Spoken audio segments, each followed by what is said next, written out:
أزور سيدي ومولاي ومعتمد.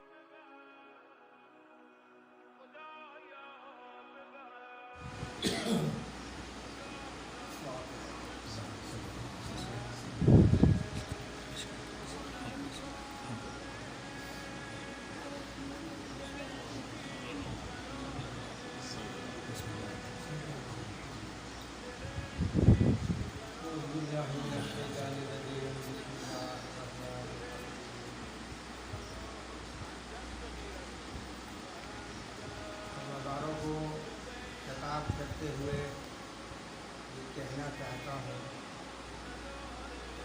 कि हम हुसैन की मजलिस कर लेंगे। ये थोड़े से आंसू जो हमारी आंखों से गुजर जाएंगे, ये थोड़ा सा पसीना हुसैन के मातम में बह जाएगा, ये जो हुसैन के गम में थोड़ा सा खून हमारा जल जाएगा, थोड़ी सी दौलत सर्फ हो जाएगी, ये मिटने वाली नहीं है, ये फना होने वाली नहीं है, ये तो सब वापस मिलने वाला है। बदूर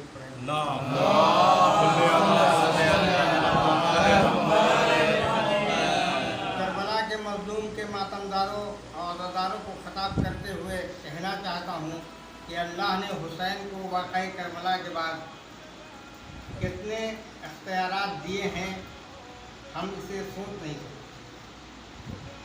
इसलिए नहीं सोच सकते कि हुसैन के पास जो कुछ था करबला में उन्होंने सब कुछ दे दिया अल्लाह के नाम। बंदे होके हुसैन ने जब सब कुछ दे दिया तो खुदा होके इसके बाद खुदा जो कुछ भी दे दे वो कम है। जब हुसैन ने कुछ न बचाया अपने लिए तो मालिक अब जो कुछ हुसैन को दे दे वो कम ही तो है। क्या कुछ दिया है इसका सही अंदाज़ा भी नहीं हो सकता। सिर्फ एक छोटा सा वाक़या सुनाऊं जिससे आप अंदाज़ा लगाएं कि मेरे मालिक ने मेरे करबला के मौला को क्या कुछ अख्तियारात दिए हैं। किताब का नाम सुनिए, लिखने वाले का नाम सुनिए, हवाला सुनिए और वाक़या सुनिए। जैसे मोहम्मद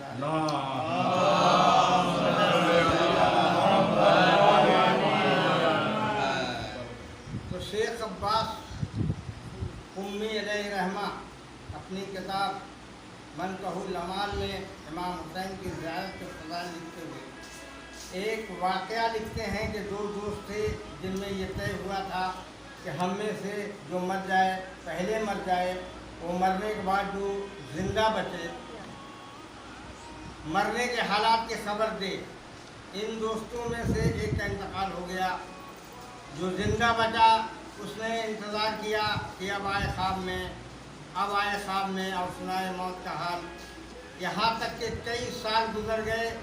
कई साल के बाद ख्वाब में ज़िंदा दोस्त ने अपने मरने वाले दोस्त को देखा तो कबल इसके कि वो बताता कि मौत कैसी होती है और मौत के बाद क्या होता है, उसने मरने वाले से पूछा, ये बताओ वादा कब का था, अब क्यों आए, इतने दिन तक तुम क्यों नहीं आए।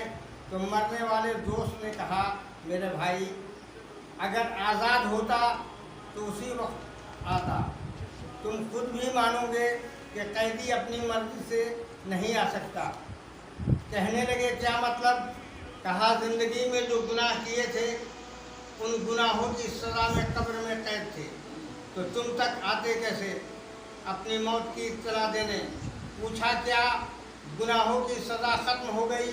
कहा, सज़ा की मुद्दत तो नहीं ख़त्म हुई मगर सज़ा ख़त्म हो गई। कहा, ये क्या कि सज़ा की मुद्दत ख़त्म नहीं हुई मगर सज़ा ख़त्म हो गई। कहा, मतलब हमें नहीं मालूम, अलबत्ता जो गुज़रा है वो सुनाए देता हूँ। एक बार दूर पढ़े मोहम्मद।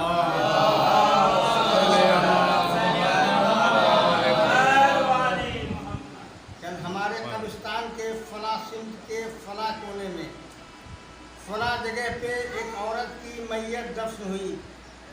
कब्र का निशान और पता बताया और कहा औरत की मैयत दफन की गई। जब उसके अज़ीज़ दफन करके चले गए तो हमने देखा कि हमारे कब्रिस्तान में रोशनी शुरू हुई और उस रोशनी का रुख उस औरत की कब्र की तरफ था जिसे लोग अभी दफन करके गए थे। जब रोशनी वहाँ तक पहुँची तो हमने देखा कि उस रोशनी में कुछ नूरानी शक्लें हैं जो इस औरत की मैयत के सिरहाने पहुँची, और नूरानी बुजुर्गों के बीच में एक नुमाया बुजुर्ग हैं। उन्होंने औरत की मैयत के सिरहाने खड़े होकर एक फकरा कहा, तुझे दिन में आराम न मिलता था जब तक मेरी ज़ियारत न करती थी, तो आज मैं तेरी ज़ियारत करने खुद आया हूँ। अज़ादारों, इस जुमले को याद रखें। ये नहीं कह रहे हैं कि तू मेरी ज़ियारत करती थी, आज मैं तुझे ज़ियारत कराने आया हूँ, बल्कि ये फरमाते हैं कि कल तू मेरी ज़ियारत के बगैर आराम ना पाती थी, आज मैं खुद तेरी ज़ियारत करने को आया हूँ। एक बार दुरूद पढ़ें।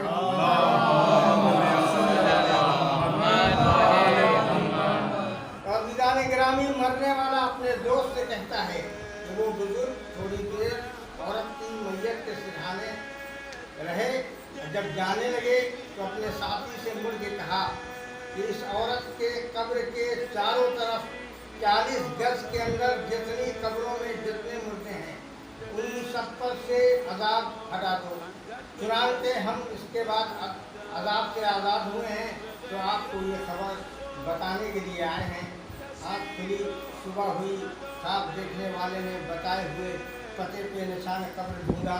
जब कब्र मिली तो कब्रिस्तान के मुजाविर से पूछा, ये कब्र किसकी है, मैयत कब दफन हुई? जब वाक़या ख्वाब के मुताबिक मिला तो जिस घर की वो मैयत थी वहाँ आया। वहाँ आने के बाद पूछा, सुना है कोई हादसा हो गया?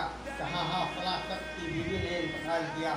उससे पूछा, कब इंतकाल हुआ, कब दफन किया और कहाँ दफन किया? जब वाक़या ख्वाब के मुताबिक निकला तो कहा, एक बात बता दो, ये मरने वाली कौन सी नेकी रोज़ाना किया करती? साहब खाना ने देर तक सोचा, कहा कि और कोई नेकी तो नहीं जानता, अलबत्ता ये हुसैन की कहने वाली थी, और रोज़ सुबह को मकान के छत पे जाकर हुसैन की ज़ियारत पढ़ा करती। जब सुन चुके जाने लगे तो साहब खाने ने कहा कि तुमने पूछा, मैंने बताया, अब तुम बताओ कि तुम पूछने क्यों आए हो? उन्होंने ख्वाब बयान किया। जब ख्वाब बयान किया तो घर के मालिक की ज़ुबान पे एक फिक्रा आया कि मैंने उन बुजुर्ग को पहचाना जिन्होंने ये फिक्रा कहा था कि तुम मेरी ज़ियारत करती थी, तो आज मैं तेरी ज़ियारत करने को आया हूँ। वो कोई और नहीं था, वो मेरा मौला हुसैन था। दुरूद पढ़ें मोहम्मद। रोज़ादारों, इस वाक़े से अंदाज़ा हुआ कि खुदा ने मज़लूम करबला को कितने खैरात दिए हैं। लिहाजा मेरे भाइयों, अगर हमारा थोड़ा सा वक्त मजलिसों में सर्फ हो जाए तो इसे ज़ाया न समझो, बल्कि इसे महफूज समझो। इसके एवज़ में अजर अज़ीम क़यामत में मिलने वाला है और बेहतर से बेहतर मिलने वाला है। हाँ, सोचने की बात यह है कि जब ज़ियारत करने वाली दफन की जाती है रोज़ादारों, तो हुसैन को करबला में अपने रौज़े में चैन नहीं आता, बल्कि उस कब्रिस्तान में आके कहते हैं, मेरी ज़ियारत घबराना नहीं, तू मेरी रोज़ाना ज़ियारत करती थी, आज मैं तेरी ज़ियारत करने को आया हूँ। मेरा जी चाहता है अज़ादारों, मेरा जी चाहता है अज़ादारों कि मैं आवाज़ दूँ, जय मेरे मौला, तब भी आ गए होते जब खैमों में आग लगी हुई थी, तब भी आ गए होते जब सकीना टमाटे खा रही थी। ऐ मौला, तब तो आ गए होते जब ज़ैनब के सर से चादरें छिन रही थी। ऐ मेरे मौला, तब खबर लेनी होती जब सैयदे सज्जाद के हाथों में हथकड़ियाँ पहनाई जा रही थी। ऐ मेरे मौला, तब आके असीरों की खबर ली होती जब ताज़ियाने से जिस्म छलनी हो रहे थे। तो हुसैन आवाज़ देंगे, ये इम्तहान का वक्त था, मदद का वक्त नहीं था। अज़ादारों, मेरा दिल कहता है कि हुसैन की पैदाइश और ख़ब्र शहादत सुनने के बाद जब भी ये चांद नज़र आता है तो मासूमा कौनैन अपने फर्जंद को कलेजे से लगा लेती हैं। अज़ादारों, आज कौन घर है जिस घर में अज़ाखाना नहीं? कौन दिल है जो बुरियां नहीं? आज कौन आँख है जो गिरिया नहीं? آج کون عزادار ہے جو ماہی بیان نہیں، آج کون دردمند حسینی ہے جو مرگ بسمل نہیں، کیونکہ کل کربلا میں بے کسوں کو تڑپنے کی بھی اجازت نہ تھی۔ اے عزادارو، فاطمہ کا گھر اجڑ گیا، مسافر پردیش میں پیاسے شہید کیے گئے، میتیں بے گور و کفن نہیں، اہل حرم بازاروں میں اور درباروں میں لائے گئے، عورتوں پہ رحم نہ کھایا تھا نہ کرتے، کاش بچوں پہ رحم کرتے۔ یزید کا دربار ہے عزادارو، باپ کا کٹا سر تخت میں رکھا ہے، کم سن سکینہ دیکھ رہی ہے، دل ٹکڑے ٹکڑے ہو رہا ہے۔ ہائے بابا، ظالموں نے تم کو قتل کر دیا، ہم کو تماچے مارے، تازیانے لگائے، بابا کاش میں بھی مر جاتی۔ چاہنے والے بابا، سکینہ کی خبر لو، چچا بھی نہیں آئے، بھیا نے بھی بھلا دیا، اماں کلیجے سے لگاتی ہیں مگر رونے لگتی ہیں، پھوپھی نپٹاتی ہیں مگر ان کے آنسو میں ہی نہیں رکتے۔ ننھی بچی اس خیالات میں شاید کھوئی ہوئی تھی عزادارو کہ شقیب نے شقی یزید کی آواز نے چونکا دیا۔ سکینہ، میں نے سنا ہے کہ باپ تم سے بہت محبت کرتے تھے، دیکھو یہ ان کا سر ہے۔ اولاد والوں بتاؤ، کیا بچے اسی لیے پیدا ہوتے ہیں کہ وہ باپ کا کٹا سر دیکھیں؟ میری شہزادی آنسو پی کر بولی، کیوں دل دکھاتا ہے، کیوں ہم کو ستاتا ہے؟ مگر سنگ دل بچی کو تڑپانے کی نیت کر چکا تھا۔ بولا سکینہ، میں کب مانوں گا کہ حسین تم کو بہت چاہتے تھے؟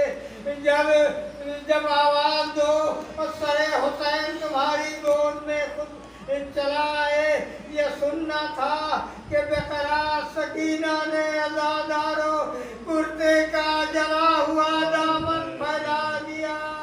اے میرے بابا، اپنی سکینہ کی عزت ظالم کے سامنے رکھ لو بابا، میری گود میں آ جاؤ میرے بابا، یہ تمہاری سکینہ تمہیں پکار رہی ہے۔ اے سکینہ کے چاہنے والے بابا، اتنا سننا تھا عزادارو کہ سر حسین بلند ہوا، بچی کی گود میں آ گیا، اہل حرم رونے لگے، بیوہ ماں سکینہ کو دیکھ کر بلکنے لگی، درباری بھی آنسو پوچھنے لگے، یزید بھی منہ پھیر لینے پہ مجبور ہو گیا۔ درد کی دنیا کی خود تھی، آسمان یہ منظر دیکھ رہا تھا کہ زمین پر ایک کمسن بچی کی گود میں اس کے باپ کا کٹا سر تھا۔ کبھی حسین سکینہ کا منہ چومتے تھے، آج ننھی سکینہ بابا کا منہ چوم رہی تھی۔ سکینہ بین کرتے کرتے نڈھال ہو گئی، بابا میں پیاسی ہوں، بابا میں تماچے کھائی ہوں، بابا دیکھو میرے کانوں سے خون بہ رہا ہے، بابا میرے گلے میں رسی نے زخم ڈال دیا ہے، بابا مجھے اپنے پاس بلا لو۔ ہائے بابا، ہائے بابا۔